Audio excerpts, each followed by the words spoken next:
Hi, Maggie here with Homeschool with Maggie O. I'm jumping on really quick with no makeup, messy hair and everything, sitting outside because something was posed in one of my homeschool groups this morning and it was just too important. I needed to bring this to you because it's going to resonate with many of you. And the question was posed, what is one fear you have about homeschooling?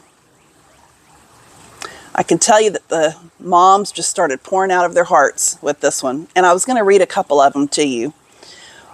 One mom said that she fears my sons they'll miss out on prom, school events and socialization, and judgment from others. Another mom, she's concerned that she's going to fail her children in their education.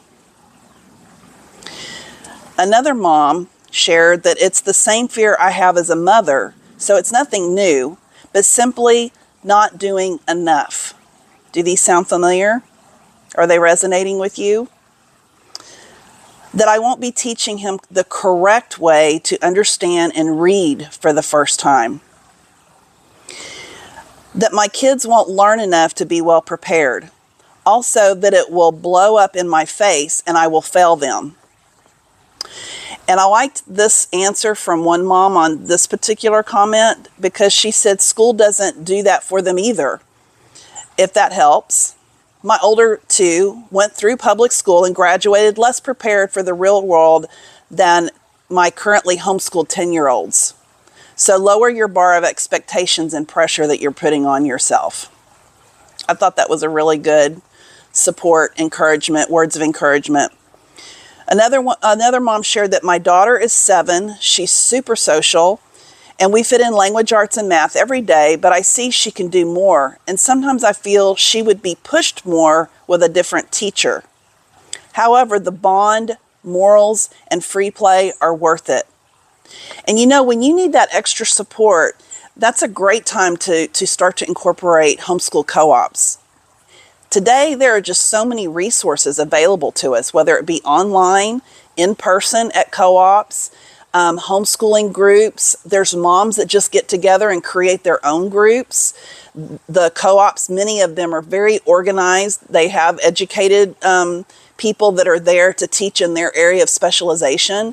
There's just a lot of resources. So I'm hoping that some of this can kind of calm and dampen some of those fears, because I know they're very real fears. Not being good enough, the fear of me being disorganized, lazy, not providing the best I possibly can, failing my kids, how my daughter will socialize and make friends. And then another parent answers, my son plays one sport, sometimes many, depending on the season. If it's off season, they'll add some extra sporting events, teams to sign up with. Go to a lot of parks, engage with community homeschoolers. And I liked her comment here too, because she said school was never designed for socializing, which is very true. And trust me, what they socialize about in elementary school is not cute or good. School isn't to chat. My son was in public school from kindergarten to 3rd grade. This is our first year homeschooling, and honestly, he socializes way more now.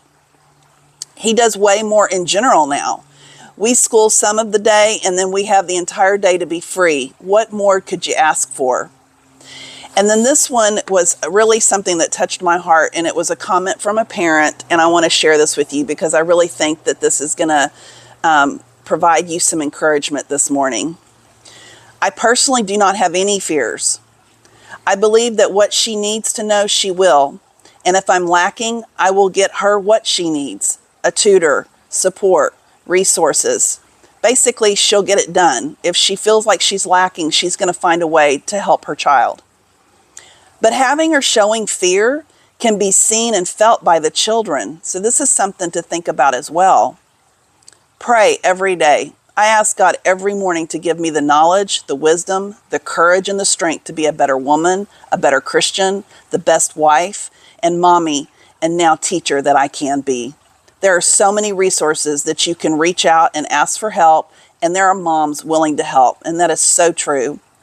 Children are resilient and can go with the flow, And it's our job as parents to lead the direction of that flow. Just know that you've got this. I hope that helps you. For more tips like this and more conversations like this that are real about homeschooling, continue to follow me, Maggie, at Homeschool with Maggie O. And have a wonderful day. Be blessed.